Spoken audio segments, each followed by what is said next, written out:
नमस्कार दोस्तों, स्वागत है आपका मेरे चैनल पे। दोस्तों आजकल जैसे कि आप देख रहे हैं कि अनमैन्ड एरियल व्हीकल और अनमैन्ड कॉम्बैट एरियल व्हीकल का बहुत ज़्यादा रोल बढ़ गया है, न केवल मिलिटरीली बल्कि दोस्तों कमर्शियल यूजेस के हिसाब से भी। तो ऐसे में इसमें सबसे बड़ी मार्केट चाइना की है। वहीं दोस्तों तुर्की ने भी चाइना की बहुत सी मार्केट को अपने कब्जे में लिया है।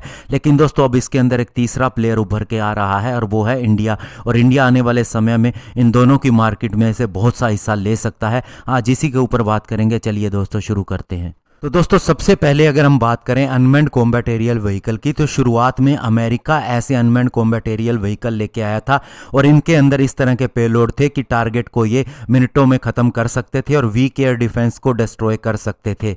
लेकिन इनका सबसे बड़ा नुकसान ये था कि ये बहुत ज़्यादा कॉस्टली थे और इसीलिए हर कंट्री इसे खरीद नहीं सकती थी या फिर लिमिटेड संख्या के अंदर ही खरीद सकती थी। और अमेरिका भी उन्हीं कंट्रीज़ को ये अपने सिस्टम देता था जिनके साथ उनके अलग से रिलेशनशिप हो या फिर वे उनके साथ एक डील के ऊपर साइन करें।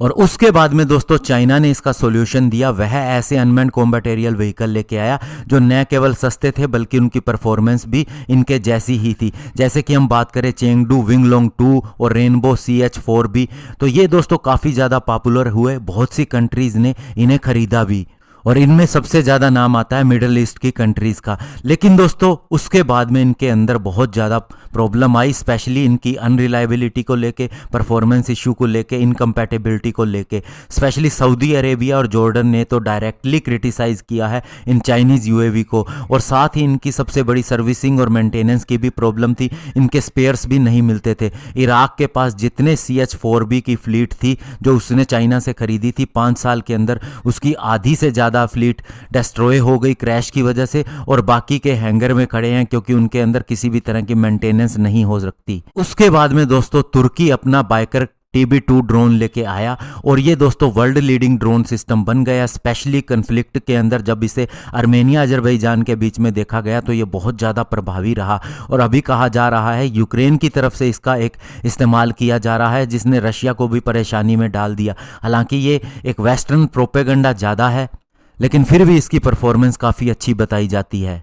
और अभी तुर्की को बहुत ज़्यादा ऑर्डर मिल रहे हैं इस ड्रोन के लिए। सीरिया, इराक, लीबिया, कराबाग और अभी सुनने में आया है कि पाकिस्तान भी इसे खरीद चुका है। तो ऐसे में दोस्तों सबसे बड़ा नुकसान इससे चाइना का ही हो रहा है।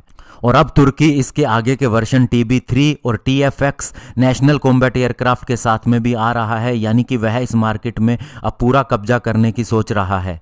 अब दोस्तों बात आती है कि इंडिया इसके अंदर अपना क्या योगदान दे सकता है। तो अभी आपको बता दें कि अभी जो हमारे अंदर एक ड्रोन डिपार्टमेंट बनाया जा रहा है और प्रेजेंट गवर्नमेंट ने जो रिसेंटली इंडस्ट्री फ्रेंडली पॉलिसीज़ बनाई है, तो ऐसे में इस सेक्टर के अंदर इंडिया काफ़ी आगे बढ़ रहा है। अभी दोस्तों कुछ दिन पहले एक ड्रोन महोत्सव भी हुआ था जिसमें प्राइम मिनिस्टर नरेंद्र मोदी जी ने भी प्रेजेंस दी थी और इसका उद्घाटन भी किया था।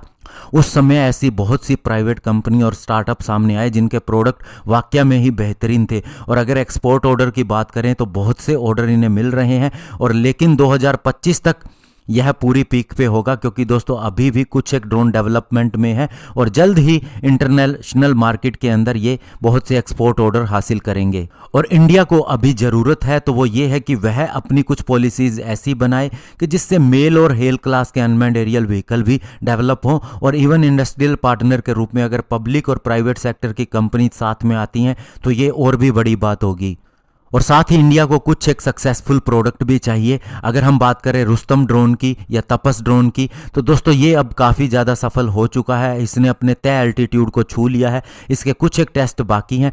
इसके बाद में दोस्तों यह एक रिकनिसेंस के लिए तो इस्तेमाल होगा ही, लेकिन इसके अंदर वेपन सिस्टम भी अटैच किए जा सकते हैं जिससे यह तुर्की के बाइकर TB2 ड्रोन को भी टक्कर दे सकता है। और इसके अलावा जहां तक आर्म्ड वेरिएंट की बात है तो India futuristic fighter aircraft programme के ऊपर भी काम कर रहा है जो अनमैन्ड होगा। इसके अलावा कैट्स वॉरियर के ऊपर भी काम कर रहा है। ओरा भी बनाया जा रहा है जो कि एक पूरी तरह से स्टेल्थ ड्रोन होगा। और दोस्तों जब से आत्मनिर्भर भारत कैंपेन शुरू किया है और स्टार्टअप्स शुरू किए गए हैं तब से ये रियलिटी दिखने लगी है कि इंडिया ऐसा कर सकता है। इसके बहुत से नतीजे भी सामने आ गए हैं। हमारी भी एयरफोर्स, आर्मी, नेवी ने लोकल इंडस्ट्री से अब वेपन सिस्टम खरीदना शुरू कर दिया है। तो ऐसे में दोस्तों ड्रोन मार्केट के अंदर इंडिया का कब्जा होना तय है। केवल कुछ समय की ज़रूरत है। धन्यवाद। जय हिंद।